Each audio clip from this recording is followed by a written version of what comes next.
नमस्कार. मराठी भाषा विश्व या यूट्यूब चॅनलमध्ये आपल्या सर्वांचं स्वागत. आतापर्यंत आपण वेगवेगळे पाठ, कविता, त्यांचा स्वाध्याय आणि व्याकरणाचे काही भाग याचे व्हिडिओ आपण टाकलेले आहेत. आजही आपण एक व्याकरणाचा व्हिडिओ बघणार आहे.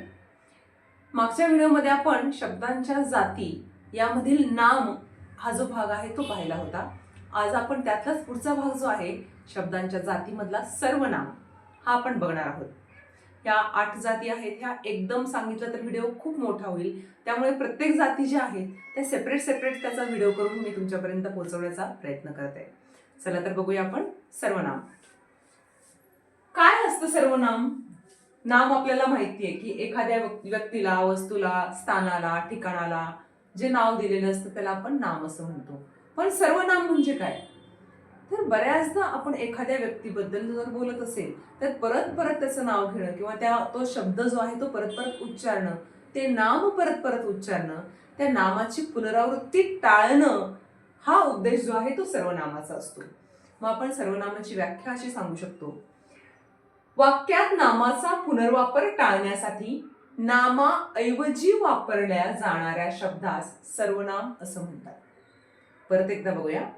वाक्यात नामाचा पुनर्वापर टाळण्यासाठी नामाऐवजी वापरल्या जाणाऱ्या शब्दास सर्वनाम असं म्हणतात. उदाहरणार्थ, राम हुशार मुलगा आहे. राम माझ्या घराशेजारी राहतो. राम व मी एकत्र अभ्यास करतो. राम रोज शाळेत जातो.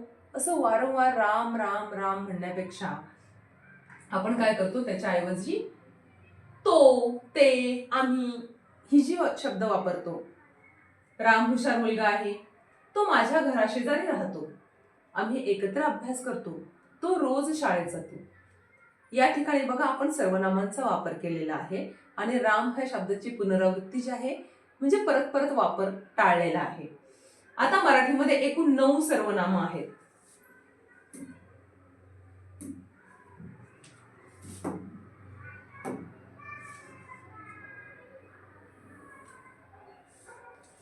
ती सर्वनामं कोणकोणती आहेत?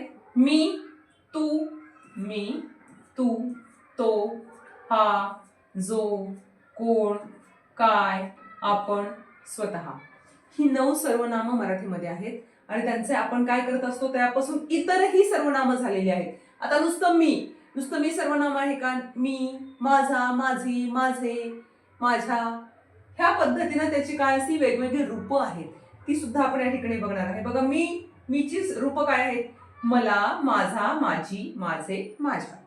तू, तुला, तुझी, तुझे, तुझ्या, तो, त्याचा, त्याची, त्याचे, त्याने, त्याला, तो, ते, त्या ही सगळी त्याची रूपं आहेत. हा, ह्याने, हिची, हिने, हिला, हा, ही, हे, ह्या ही सगळी त्या हा या सर्वनामाची वेगवेगळी रूपं आहेत. जो, ज्याचा, ज्याने, ज्याला, जो, जी, जे, ज्या या पद्धतीनं ही रूपं जी आहेत ही लिंग आणि वचनानुसार काय होत असतात? बदलत असतात. कोण, कोणता, कोणती, कोणते, काय, कसा, कसला, कशास, कशासाठी, आपण, आपणास, तुम्ही, तुम्हाला, स्वतः, स्वतःला, स्वतःशी, आम्ही, आम्हाला ही काय आहेत? ही या सर्वनामांची वेगवेगळी रूपं आहेत. आता ही आपण सेपरेटपणे बघूयात की बोलणारा किंवा ऐकणारा जो आहे त्या व्यक्तींना व्याकरणामध्ये काय म्हणतात तर पुरुष. आपण ज्यावेळेस सर्वनामाबद्दल बोलत असतो त्यावेळेला प्रथम पुरुष, द्वितीय पुरुष आणि तृतीय पुरुष अशा ह्या 3 पुरुषांबद्दल बोलत असतो. तर बघा, बोलणारा किंवा लिहिणारा ह्या 2 व्यक्तींना व्याकरणामध्ये काय म्हणतात तर पुरुष, लिहिणारा, ऐकणारा. आपण ज्यावेळेस स्वतःविषयी बोलतो, मी या ठिकाणी मी बोलतीये म्हणजे मी काय आहे? मी प्रथम पुरुष आहे. तुम्ही ऐकता आहात म्हणजे तुम्ही काय आहात? तुम्ही द्वितीय पुरुष आहात. आणि आपण 2 जण मिळून काय करतोय तर व्याकरणाबद्दल चर्चा करतोय म्हणजे या ठिकाणी व्याकरण हे काय आहे? तृतीय पुरुष आहे. म्हणजे बोलणारा प्रथम पुरुष, ऐकणारा द्वितीय पुरुष आणि ज्याच्याबद्दल बोललं जातंय तो तृतीय पुरुष. अशा पद्धतीने ही पुरुष जी आहेत ही व्याकरणामध्ये मांडली जातात. तर या ठिकाणी पुरुषवाचक याला सगळ्यांना काय म्हणायचं पुरुषवाचक सर्वनाम. आता ती कशा पद्धतीने व्याकरणात येतात ते बघूया. प्रथम पुरुषवाचक, मी फिरायला जातो, आम्ही फिरायला जातो. या ठिकाणी बोलणारा काय करतोय? मी फिरायला जातो. या ठिकाणी बोलणारा स्वतःचा उल्लेख करतोय. मग जी सर्वनाम स्वतःचा उल्लेख करतात, आम्ही मध्ये सुद्धा येतं, मी आणि माझ्यासोबत अजून कुणीतरी आहे म्हणजे आम्ही जातोय, म्हणजे माझ्या स्वतःबद्दल मी उल्लेख करतेय. अशा ठिकाणी असा वापर ज्या ठिकाणी सर्वनामांचा केलेला असतो त्याला म्हणायचं प्रथम पुरुषवाचक. यामध्ये मी, आम्ही, आपण, स्वतः अशा पद्धतीची सर्वनामं येत असतात. दुसरं आहे द्वितीय पुरुषवाचक. तू फिरायला जातोयस, तुम्ही फिरायला जाताय, म्हणजे तू, तुम्ही, तुमच्याबद्दल या ठिकाणी बोललं जातं, दुसऱ्याबद्दल बोललं जातं, समोरच्याबद्दल बोललं जातं आणि समोरच्याचा उल्लेख केला जातो. तर या सर्वनामांना काय म्हणायचं आपण? द्वितीय पुरुषवाचक सर्वनाम. आता यामध्ये तू, तुम्ही, आपण, स्वतः ही सर्वनामं प्रामुख्याने येतात. पुढचं आहे तृतीय पुरुषवाचक. तृतीय, मगाशी आपण बघितलं, तो किंवा ती फिरायला जातीये. आपण दोघं बोलतोय हे त्याच्याबद्दल किंवा तिच्याबद्दल. तो किंवा ती फिरायला जाते, ते किंवा त्या फिरायला जात आहेत. या ठिकाणी आपण दोघं जण तिसऱ्या व्यक्तीबद्दल बोलतोय, म्हणजे काय? तिसरा ऐकणारा, बोलणारा मी आहे, ऐकणारे तुम्ही आहात आणि आपण बोलतोय तिसऱ्या व्यक्तीबद्दल. मग या ठिकाणी अशा सर्वनामांना तृतीय पुरुषवाचक सर्वनाम असं म्हटलं जातं.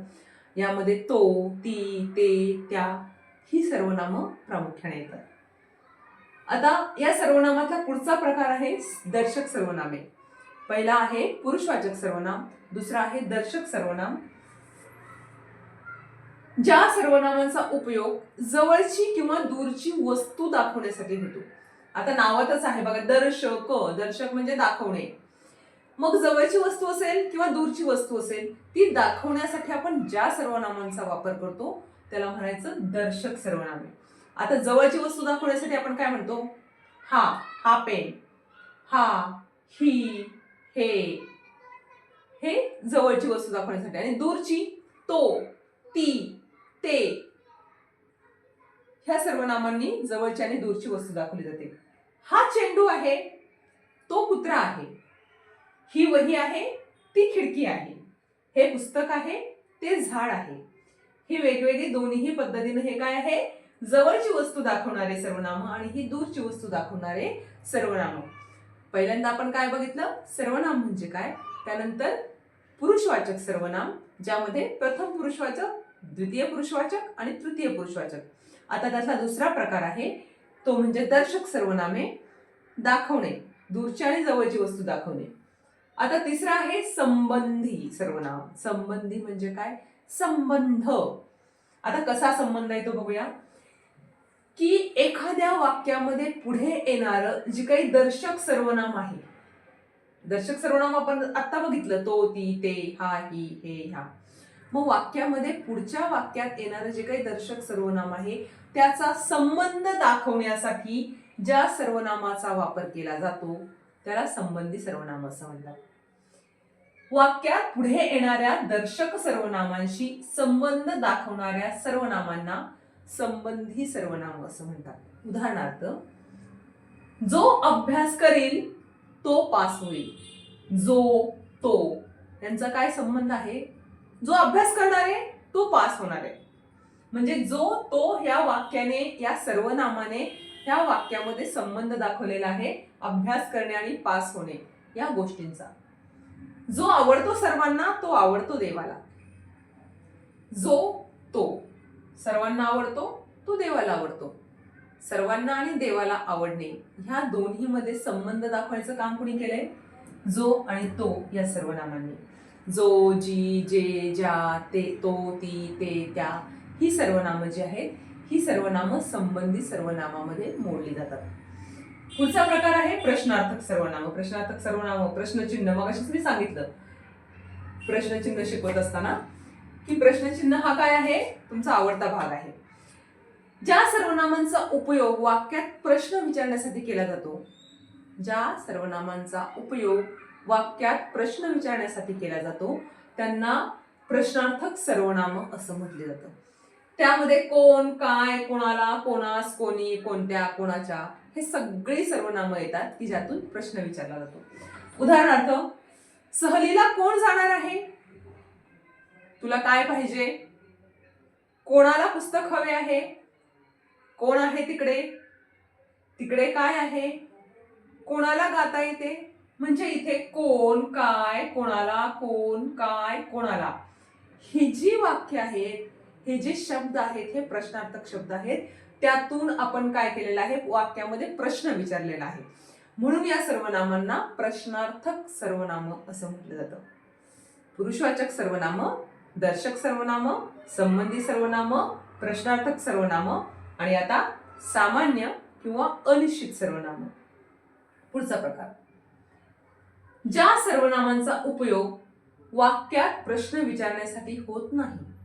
बघा, आता आपण प्रश्नार्थक मध्ये काय बघितलं की ज्या सर्वनामांचा उपयोग वाक्यात प्रश्न विचारण्यासाठी होतो, पण आता आपण म्हणतोय सामान्य सर्वनामामध्ये किंवा अनिश्चित सर्वनामामध्ये की ज्या सर्वनामांचा उपयोग वाक्यात प्रश्न विचारण्यासाठी होत नाही व ती कोणत्या नामाबद्दल आली आहेत हेही निश्चितपणे सांगता येत नाही.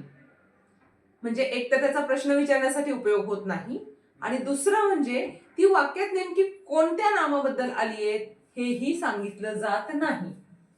म्हणजे अशी जी सर्वनामं असतात त्यांना सामान्य किंवा अनिश्चित, अनिश्चित म्हणजे निश्चित काहीच नाहीये या ठिकाणी, मग त्यांना अनिश्चित सर्वनाम असं म्हटलं जातं. उदाहरणार्थ बघा, त्यामध्ये कोणी, कोणास, कोण, कोणीतरी असे आहेत. कोणी कोणास हसू नये. आता यामध्ये कोण आहे, कोणासाठी हसले, कोणाला हसले काहीही निश्चित सांगितलेलं नाही. कोण आहे रे तिकडे? कोण? कोणीतरी आहे, पण कोण आहे हे माहित नाहीये. त्या पिशवीत काय आहे ते सांग. काय आहे ते माहित नाहीये, पण काहीतरी आहे. मग या ठिकाणी आपण प्रश्न विचारलाय का? कोण आलेला आहे, काय आलेला आहे, पण हे कोण आणि काय प्रश्न विचारण्यासाठी नाहीये. बघा, कोणी कोणास हसू नये होतोय का प्रश्न तयार? नाही. या पिशवीत काय आहे ते सांग. कोणीतरी आहे तिथे, काहीतरी आहे इथे, खोलीत काहीतरी पडलं आहे. इथे कोणी, काय, कोणास ही सर्वनामं आलेली आहेत, पण ही सर्वनामं प्रश्न तयार करत नाहीत किंवा ती कुठल्या नामाबद्दल आली आहेत हेही आपल्याला निश्चित सांगता येत नाही. म्हणून अशा सर्वनामांना आपण अनिश्चित सर्वनाम असं म्हणतो. म्हणजे प्रश्नार्थक सर्वनाम आणि अनिश्चित सर्वनाम किंवा सामान्य सर्वनाम दिसायला जरी सारखी असली तरी सुद्धा त्याचा वापर वेगवेगळा आहे, त्यामुळे घाबरून जाण्याचं अजिबात कारण नाहीये. पुढचं सर्वनाम आहे आत्मवाचक सर्वनाम. आत्मवाचक, आत्म म्हणजे स्वतःबद्दल.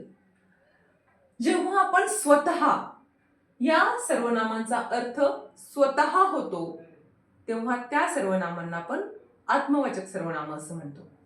उदाहरणार्थ, मी स्वतः वाघाला पाहिलं. तू स्वतः अभ्यास करशील. तू स्वतः अभ्यास करशील. तो आपणहून माझ्याकडे आला. आपणहून म्हणजे तो स्वतःहून आलेला आहे. अशा पद्धती स्वतः, आपण ही जी सर्वनाम आहेत या सर्वनामांना आपण काय म्हणत असतो? आत्मवाचक सर्वनाम. बघा, आपण सुरुवातीला काय पाहिलं? सर्वनाम म्हणजे काय?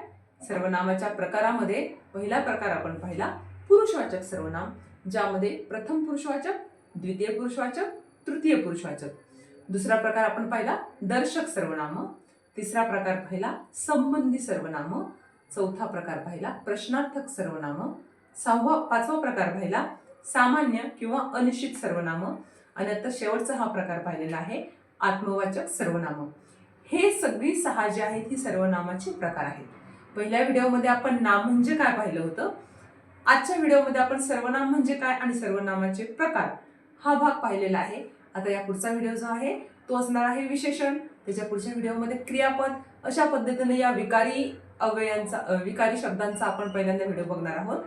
तर या सगळ्या गोष्टींसाठी माझ्या YouTube चॅनल पाहत राहा, लाईक करा, सबस्क्राईब करा आणि शेअर करा. धन्यवाद.